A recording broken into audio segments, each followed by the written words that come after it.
कई माताओं की आदत होती है, जब शंकर भगवान को बेलपत्र चढ़ाती है तो उस बेलपत्र पर ओम लिख देती है या चंदन लगा देती है या बीच पत्ती पर थोड़ा सा कुछ भी लगाएगी।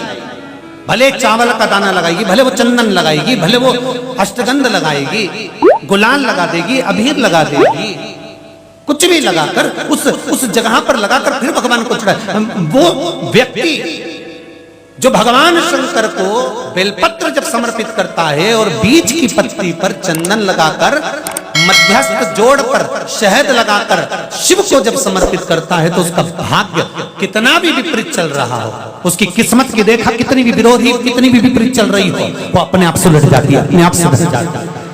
उसको सुधारने के लिए कोई दूसरा नहीं आता। आप अपनी किस्मत को संवार सकते हो, आप अपनी किस्मत को संवारने में देरी नहीं कर सकते, आप स्वयं संवार सकते। इतना सुंदर कहा है, जिस दिए में बाती लगी हुई है, बाती पूरी जल चुकी है, उसकी राख या उसका काला थोड़ा सा भाग दिए के अंदर रखा है और आपने दूसरी बाती रखकर उसको जला दिया, तो वो जलाया गया जो भाग है लक्ष्मी को छीर्ण कर देता। 15 दिन तक व्यापार ठीक नहीं चल सकता। एक बार प्रैक्टिकल करके देखना। दिए के अंदर अगर कोई बाती जल गई, जलने के बाद ठंडी हो गई, ठंडी होकर उसमें राख पड़ी हुई है, या उसके अंदर कोई काला सा आप गोल बत्ती लगाते तो काला का एक भाग काला काला सा जला हुआ उसके अंदर रह जाता है। कई लोगों की आदत रहती है कि अभी शाम का टाइम तो है, उसको कौन हटाए, उसी में अपन दूसरी बत्ती रख दो, जला दो, उसी में रखकर दूसरी बत्ती जला दो, भाग उसी में पड़ा हुआ है पुराना, और आपने दूसरी बत्ती अगर रखकर जला दी है, व्यापार होगा, व्यवसाय होगा, या फिर घर में रखा हुआ धन होगा, 15 दिन के लिए वो छिन्न होगा, वो जाएगा। पैसा टिकने वाला नहीं 15 दिन तक, चाहे कुछ भी कर लो।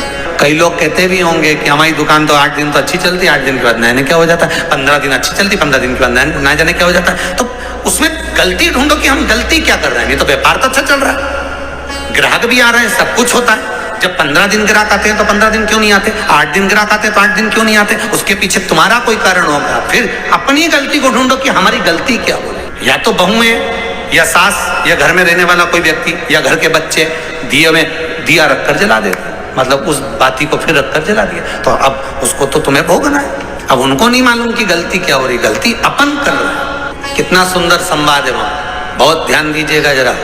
अग्नि पुराण, स्कंद पुराण, दोनों पुराण में स्मरण करिएगा।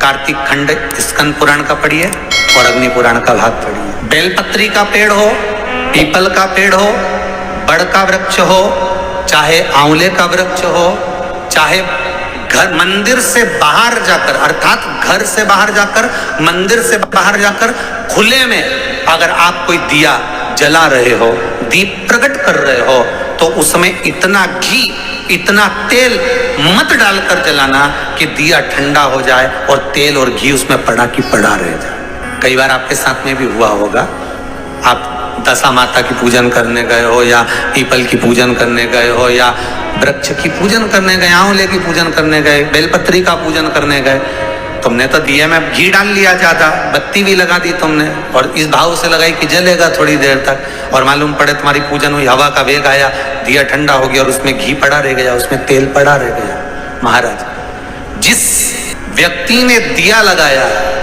जिस व्यक्ति ने दीप लगाया हुआ है, और अगर वो कुंवारी अवस्था में है तो अकेला शरीर का कष्ट भोगता है, और अगर उसकी शादी हो गई होती है तो पति और पत्नी दोनों को शरीर का कष्ट भोगना पड़ता है। कहीं कमर दुखेगी, कहीं घुटना दुखेगा, कहीं पीठ दुखेगी, आंखों में जलन होगी, कहीं ये सिर का जो गले का भाग होगा कान के पास का ये दुखना चालू हो जाएगा, ये पीछे का भाग दुखेगा। तो कई डॉक्टरों को दिखाओगे, इलाज देखो जरा, क्या सब हमारी जांच कर लो, जांच में तो कुछ भी नहीं निकल रहा, दवाई भी खाते हैं, थोड़े दिन आराम लगता है, फिर वैसे हो जाता है। कारण निकालना है तो कारण ढूंढो कि हमारे पुराण क्या कर रहे हैं। कारण हमने खुद उत्पन्न करा है कि किसी वृक्ष की पूजन करी, उसमें तेल घी की मात्रा इतनी बढ़ा दी कि हम तो जब तक बैठे दिया जल रहा था, उठ के गए, हवा लगी, दिया ठंडा हो गया, और उसमें जितने समय तक वो घी और तेल पड़ा हुआ है, 15 मिनट, 10 मिनट, 25 मिनट, 50 मिनट, 1 दिन, 2 दिन, 4 दिन, तो वो बार बार पलट पलट कर वो स्वास्थ्य को खराब करेगा ही, चाहे कुछ भी कर लो, कितनी भी जांच करो। ध्यान दीजिएगा, जीवन में अगर कहीं अशांति का अनुभव होता है, मन को शांति नहीं रहती, बार बार ऐसा लगता है कि रोना आ रहा है, कुछ घर में अच्छा नहीं लग रहा, कहीं आंख फटक रही है, कहीं कोई पड़क रहा है, तो कभी ऐसा लगे एक सफेद फूल पुष्प कुंदकेश्वर महादेव के नाम से अपने घर में से लेकर घुमाकर शिव जी को समर्पित कर कर आ जाओ। वापिस आओगे ना तो रुआसा सा मन होगा, न मन में अशांति होगी। इतना पावर बाबा दे देंगे कुंदकेश्वर महादेव कि आपको खुद अनुभव हो जाएगा।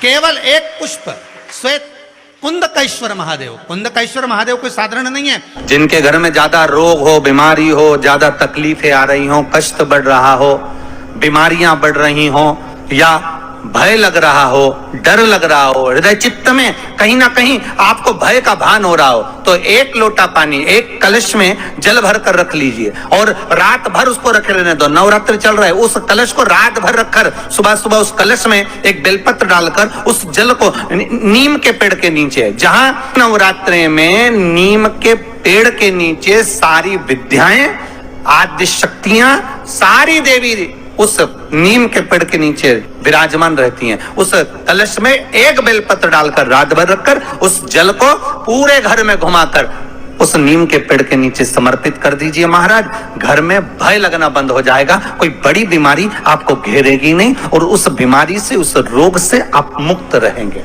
उस बीमारी से, उस रोग से आप मुक्त पाएंगे। शंकर भगवान पे चढ़ा हुआ जल जो बहकर जाता है उसको 3 जगह पर जरूर लगाना चाहिए। ध्यान से सुनिएगा। 9 ग्रह जो शरीर पर राहु, केतु, मंगल, बुध, शनि परेशान करते हैं, उसकी समाप्ति के लिए शिव पर चढ़ा हुआ जल नैनों पर, कंठ पर, मस्तिष्क पर, 3 जगह पर, जिसके प्रतिदिन शिव पर चढ़ा हुआ जल लगता है उसको कभी 9 ग्रह परेशान नहीं कर सकते। शंकर की कृपा बरसती है। शंकर भगवान पर क्या तांबे के लोटे से ही जल चढ़ाना चाहिए, स्टील के लोटे से नहीं? प्रयास करा करो तांबे के लोटे से जल चढ़े। कि तांबे का लोटा जिसका मुख छोटा हो, गला लोटे का मुख छोटा हो, ऐसे लोटे से जब हम भगवान का अभिषेक या पूजन करते हैं तो उससे बीमारी समाप्त होती है, रोग छिन्न होता है। तांबे के लोटे से शंकर भगवान को दूध चढ़ाना चाहिए, नहीं चढ़ाना चाहिए? शास्त्र कहता है तांबे के लोटे से दूध चढ़ाने से पूत छिन्न होता है, इसलिए तांबे के लोटे से दूध ना चढ़ाएं। अगर दूध चढ़ाना है तो स्टील का पात्र ले लें, चांदी का पात्र ले लें, आदि दूसरे पात्र ले लें, पर तांबे के पात्र से दूध ना चढ़ाएं। शिव महापुराण में एक बात अच्छी लिखी है और स्कंद पुराण में भी लिखी है कि यदि तुलसी और बेलपत्र, क्या क्या चीज, तुलसी और बेलपत्र बिना नहाए स्पर्श नहीं करना चाहिए। अगर बेलपत्र की पत्तियों को भी तोड़ना है, उतारना है, तुलसी के दल को भी उतारना है तो बिना नहाए ना उतारें। स्नान कर लिया हो तो तुलसी के दल को स्पर्श करें, तुलसी को स्पर्श करें या बेलपत्र को स्पर्श करें। बेलपत्र का भी स्पर्श बिना स्नान के नहीं किया जाता शिव महापुराण के अनुसार।